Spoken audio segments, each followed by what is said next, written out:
ആകാശവാണി. നമസ്കാരം.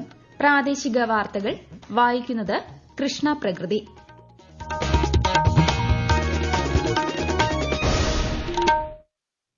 പ്രധാന വാർത്തകൾ. ഭരണ പ്രതിപക്ഷ വാഗ്വാദത്തെ തുടർന്ന് പാർലമെന്റിന്റെ ഇരുസഭകളും ഇന്നത്തേക്ക് പിരിഞ്ഞു. രാജ്യസഭാ അധ്യക്ഷൻ ജഗ്ദീപ് ധൻഖറിനെതിരെ അവിശ്വാസ പ്രമേയത്തിന് നോട്ടീസ് നൽകി പ്രതിപക്ഷം. ദുരന്തപൂർവ്വ പുനർനിർമ്മാണത്തിന് ആവശ്യമായ വിഭവങ്ങൾ സംസ്ഥാനത്തിന് മാത്രമായി കണ്ടെത്താൻ കഴിയില്ലെന്ന് 16ാം ധനകാര്യ കമ്മീഷനുമായുള്ള കൂടിക്കാഴ്ചയിൽ മുഖ്യമന്ത്രി പിണറായി വിജയൻ. സംസ്ഥാനത്തെ 31 തദ്ദേശ വാർഡുകളിലേക്കുള്ള ഉപതെരഞ്ഞെടുപ്പ് ഇന്ന് നടന്നു. വോട്ടെണ്ണൽ നാളെ. 29ാമത് കേരള രാജ്യാന്തര ചലച്ചിത്രമേളയ്ക്ക് വെള്ളിയാഴ്ച തിരശ്ശീല ഉയരും. ഡെലിഗേറ്റ് പാസ് വിതരണത്തിന് ഇന്ന് തുടക്കമായി. അന്താരാഷ്ട്ര മനുഷ്യാവകാശ ദിനത്തോടനുബന്ധിച്ച് നാടെങ്ങും വിപുലമായ ആഘോഷ പരിപാടികൾ. സംസ്ഥാനത്ത് മഴ തുടരും. എറണാകുളം, ഇടുക്കി, തൃശൂർ ജില്ലകളിൽ മറ്റന്നാൾ ഓറഞ്ച് ജാഗ്രത. വാർത്തകൾ വിശദമായി. ഭരണ പ്രതിപക്ഷ വാഗ്വാദത്തെ തുടർന്ന് പാർലമെന്റിന്റെ ഇരുസഭകളും ഇന്നത്തേക്ക് പിരിഞ്ഞു. 12 മണിവരെ നിർത്തിവച്ച സഭാ നടപടികൾ പിന്നീട് പുനരാരംഭിച്ചെങ്കിലും ബഹളം തുടർന്നതിനാൽ ഇന്നത്തേക്ക് പിരിയുകയായിരുന്നു. ലോക്സഭാ നടപടികളിൽ തുടർച്ചയായി തടസ്സപ്പെടുന്നതിൽ അതൃപ്തി പ്രകടിപ്പിച്ച സ്പീക്കർ ഓം ബിർള പ്രതിപക്ഷ എംപിമാരുടെ പെരുമാറ്റത്തെ രൂക്ഷമായി വിമർശിച്ചു. എന്നാൽ ഭരണപക്ഷമാണ് നടപടികൾ തടസ്സപ്പെടുത്തുന്നതെന്ന് പ്രതിപക്ഷം പ്രതികരിച്ചു. ഇതിനെതിരെ ഭരണപക്ഷ എംപിമാർ രംഗത്തു വന്നതോടെ സഭ കൂടുതൽ പ്രക്ഷുബ്ധമായി. രാജ്യസഭയിലും സമാന സംഭവങ്ങളാണ് അരങ്ങേറിയത്. ഡൽഹിയിലെ ക്രമസമാധാന പ്രശ്നങ്ങൾ ആം ആദ്മി എംപി സഞ്ജയ് സിംഗ് സഭയിൽ ഉന്നയിച്ചതിനെതിരെ ഭരണപക്ഷ എംപിമാർ രംഗത്തു വന്നതോടെ സഭ പ്രക്ഷുബ്ധമായി. തുടർന്ന് സഭാ നടപടികൾ നിർത്തിവയ്ക്കുകയായിരുന്നു. രാജ്യസഭാ അധ്യക്ഷൻ ജഗ്ദീപ് ധൻഖറിനെതിരെ അവിശ്വാസ പ്രമേയത്തിന് നോട്ടീസ് നൽകി പ്രതിപക്ഷം. രാജ്യസഭാ അധ്യക്ഷനെന്ന നിലയിൽ പക്ഷാപാതപരമായ സമീപനം പുലർത്തുന്നതായി ആരോപിച്ചാണ് INDIA എംപിമാർ അവിശ്വാസ പ്രമേയം കൊണ്ടുവന്നത്. ദുരന്തപൂർവ്വ പുനർനിർമ്മാണത്തിന് ആവശ്യമായ വിഭവങ്ങൾ സംസ്ഥാനത്തിന് മാത്രമായി കണ്ടെത്താൻ കഴിയുന്നതല്ലെന്ന് 16ാം ധനകാര്യ കമ്മീഷനുമായുള്ള കൂടിക്കാഴ്ചയിൽ മുഖ്യമന്ത്രി പിണറായി വിജയൻ. ഈ പ്രശ്നത്തിൽ സംസ്ഥാനത്തിന് സാമ്പത്തിക സഹായത്തിനുള്ള ശുപാർശ ധനകാര്യ കമ്മീഷൻ നടത്തണമെന്നും മുഖ്യമന്ത്രി ആവശ്യപ്പെട്ടു. സംസ്ഥാനങ്ങളുടെയും തദ്ദേശ സ്ഥാപനങ്ങളുടെയും സാമ്പത്തിക ശാക്തീകരണമാണ് ഫെഡറലിസത്തിന്റെ ആധാരശില. സംസ്ഥാനങ്ങൾക്ക് വിഭവങ്ങൾ നൽകുന്നതിനെ ഒഴിവാക്കാനാവുന്ന ഭാരമായി കാണുന്നത് ശരിയല്ലെന്നും ശ്രീ പിണറായി വിജയൻ വ്യക്തമാക്കി. UDF തയ്യാറാക്കിയ നിർദ്ദേശങ്ങൾ ധനകാര്യ കമ്മീഷന്റെ പരിഗണനയ്ക്കായി സമർപ്പിച്ചതായി പ്രതിപക്ഷ നേതാവ് VD സതീശൻ പറഞ്ഞു. സംസ്ഥാനങ്ങൾക്കുള്ള നികുതി വിഹിതം 41% നിന്നും 50% ഉയർത്തണമെന്ന ആവശ്യം കമ്മീഷന്റെ ശ്രദ്ധയിൽപ്പെടുത്തിയതായും അദ്ദേഹം അറിയിച്ചു. കാലാവസ്ഥാ വ്യതിയാനം, സൈബർ കുറ്റകൃത്യങ്ങൾ എന്നിവ മനുഷ്യാവകാശങ്ങൾക്ക് മേലുള്ള പുതിയ ഭീഷണികളാണെന്ന് രാഷ്ട്രപതി ദ്രൌപദി മുർമു. അന്താരാഷ്ട്ര മനുഷ്യാവകാശ ദിനത്തോടനുബന്ധിച്ച് ദേശീയ മനുഷ്യാവകാശ കമ്മീഷൻ ന്യൂഡൽഹിയിൽ സംഘടിപ്പിച്ച പരിപാടിയെ അഭിസംബോധന ചെയ്യുകയായിരുന്നു രാഷ്ട്രപതി.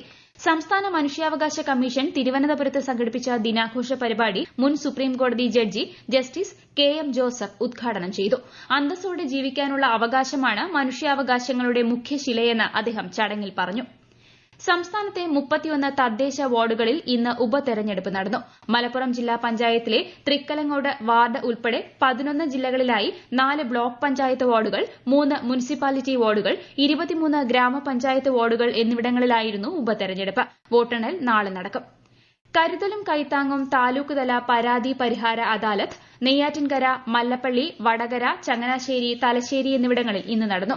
മല്ലപ്പള്ളിയിലെ അദാലത്തിന്റെ ഉദ്ഘാടനം മന്ത്രി വീണ ജോർജ് നിർവഹിച്ചു. ചുവപ്പ് നാടയിൽ കുടുങ്ങിക്കിടക്കുന്ന ആവശ്യങ്ങളിൽ ന്യായമായി ഇടപെടുകയും പരിഹരിക്കുകയും ചെയ്യുക എന്നതാണ് അദാലത്തുകളുടെ ലക്ഷ്യമെന്ന് മന്ത്രി പറഞ്ഞു. വൈക്കത്ത് നടന്ന അദാലത്ത് മന്ത്രി VN വാസവനും തലശ്ശേരിയിലെ അദാലത്ത് മന്ത്രി രാമചന്ദ്രൻ കടന്നപ്പള്ളിയും ഉദ്ഘാടനം ചെയ്തു. ഈ വാർത്തകൾ ആകാശവാണിയിൽ നിന്ന്. ആകാശവാണി വാർത്തകളും വാർത്താധിഷ്ഠിത പരിപാടികളും all India radio news Thiruvananthapuram YouTube ചാനലിലും all India radio news Thiruvananthapuram Facebook പേജിലും AR News_ തിരുവനന്തപുരം ഇൻസ്റ്റഗ്രാം അക്കൌണ്ടിലും AR News_TVM X ഹാൻഡിലും ലഭ്യമാണ്. ഉന്നത വിദ്യാഭ്യാസ മേഖലയിലെ സമഗ്ര പരിഷ്കരണത്തിന്റെ ഭാഗമായി Kerala institute four gender equality ആരംഭിക്കുമെന്ന് മന്ത്രി R ബിന്ദു. കാലടി സർവകലാശാല കേന്ദ്രീകരിച്ചാണ് മികവിന്റെ കേന്ദ്രം സ്ഥാപിക്കുന്നത്. അടുത്ത വർഷം എല്ലാ കലാലയങ്ങളിലും ജെൻഡർ പാർലമെന്റുകൾ നടത്തുമെന്നും മന്ത്രി പറഞ്ഞു. നിയമസഭാ പുസ്തകോത്സവത്തിന്റെ പ്രചാരണാർത്ഥം സെക്രട്ടേറിയറ്റിലെ പഴയ നിയമസഭാ ഹാളിൽ സംഘടിപ്പിച്ച മാതൃകാ വനിതാ നിയമസഭ ഉദ്ഘാടനം ചെയ്യുകയായിരുന്നു മന്ത്രി.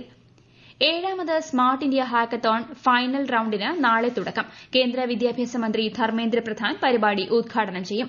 കാഞ്ഞിരപ്പള്ളി അമൽജ്യോതി എഞ്ചിനീയറിംഗ് കോളേജിൽ നടക്കുന്ന ഹാക്കത്തോണിന്റെ ഉദ്ഘാടനം ഉന്നത വിദ്യാഭ്യാസ മന്ത്രി ആർ ബിന്ദു നിർവഹിക്കും. കേരളത്തിൽ നിന്നും ഹാക്കത്തോണിനായി തിരഞ്ഞെടുക്കപ്പെട്ട ഏക വിദ്യാഭ്യാസ സ്ഥാപനമാണ് അമൽജ്യോതി. 29ാമത് കേരള രാജ്യാന്തര ചലച്ചിത്രമേളയ്ക്ക് വെള്ളിയാഴ്ച തിരുവനന്തപുരത്ത് തുടക്കമാകും. വൈകുന്നേരം 6 മണിക്ക് നിശാഗന്ധി ഓഡിറ്റോറിയത്തിൽ നടക്കുന്ന ചടങ്ങിൽ മുഖ്യമന്ത്രി പിണറായി വിജയൻ മേള ഉദ്ഘാടനം ചെയ്യും. ഉദ്ഘാടന ചിത്രമായ ഐ ആം സ്റ്റിൽ ഹിയർ ചടങ്ങിൽ പ്രദർശിപ്പിക്കും. വിശദാംശങ്ങളുമായി ആകാശവാണി തിരുവനന്തപുരം ജില്ലാ പ്രതിനിധി രജു കോലിയക്കോട്. ഈ മാസം 13 മുതൽ 20 വരെ മുഖ്യവേദിയായ ടാഗോർ തിയേറ്റർ ഉൾപ്പെടെ തിരുവനന്തപുരത്തെ 15 തിയേറ്ററുകളിലായി നടക്കുന്ന കേരള രാജ്യാന്തര ചലച്ചിത്രമേളയിൽ 68 രാജ്യങ്ങളിൽ നിന്നുള്ള 177 സിനിമകൾ വിവിധ വിഭാഗങ്ങളിലായി പ്രദർശിപ്പിക്കും. 13,000-ഓളം ഡെലിഗേറ്റുകൾ മേളയിൽ പങ്കെടുക്കും. ഹോങ്കോങ്ങിൽ നിന്നുള്ള സംവിധായിക ആൻ ഹുയിക്ക് ഉദ്ഘാടന ചടങ്ങിൽ മുഖ്യമന്ത്രി ലൈഫ് ടൈം അച്ചീവ്മെന്റ് പുരസ്കാരം സമ്മാനിക്കും. ഫ്രഞ്ച് ഛായാഗ്രാഹക ആനിയസ് ഗൊദാർദാണ് അന്താരാഷ്ട്ര മത്സര വിഭാഗത്തിന്റെ ജൂറി ചെയർപേഴ്സൺ. 14 ചിത്രങ്ങളാണ് മത്സര വിഭാഗത്തിലുള്ളത്. ഡെലിഗേറ്റുകൾക്കായി KSRTC പ്രത്യേക സൌജന്യ സർവീസും നടത്തും. IFFK ഡെലിഗേറ്റ് സെൽ ഉദ്ഘാടനവും ഡെലിഗേറ്റ് പാസ് വിതരണവും മന്ത്രി സജി ചെറിയാൻ തിരുവനന്തപുരത്ത് നിർവഹിച്ചു. ചലച്ചിത്ര താരങ്ങളായ മഹിമ നമ്പ്യാരും ഷറഫുദ്ദീനും ചേർന്ന് ആദ്യ പാസ് മന്ത്രിയിൽ നിന്ന് ഏറ്റുവാങ്ങി. വഞ്ചിയൂരിൽ റോഡ് അടച്ച് CPM സമ്മേളനം നടത്തിയ സംഭവത്തിൽ പോലീസിനെതിരെ രൂക്ഷ വിമർശനമുന്നയിച്ച് ഹൈക്കോടതി. ഗതാഗതം തടസ്സപ്പെടുത്തി സമ്മേളനങ്ങൾ നടത്തരുതെന്ന കോടതി ഉത്തരവുകൾക്ക് വിരുദ്ധമായ നടപടിയാണിതെന്ന് ഹൈക്കോടതി വിമർശിച്ചു. സംഭവത്തിൽ എന്ത് നടപടി സ്വീകരിച്ചെന്ന് സർക്കിൾ ഇൻസ്പെക്ടർ നേരിട്ട് ഹാജരായി വിശദീകരിക്കണമെന്നും കോടതി നിർദ്ദേശിച്ചു.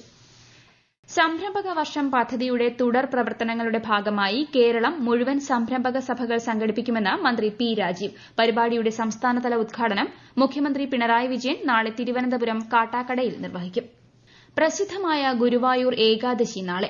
ഏകാദശിക്കായുള്ള മുന്നൊരുക്കങ്ങൾ ക്ഷേത്രത്തിൽ പൂർത്തിയായി. ചാവക്കാട് താലൂക്ക് പരിധിയിലെ എല്ലാ സർക്കാർ ഓഫീസുകൾക്കും വിദ്യാഭ്യാസ സ്ഥാപനങ്ങൾക്കും ഇതോടനുബന്ധിച്ച് ജില്ലാ കളക്ടർ നാളെ അവധി പ്രഖ്യാപിച്ചു.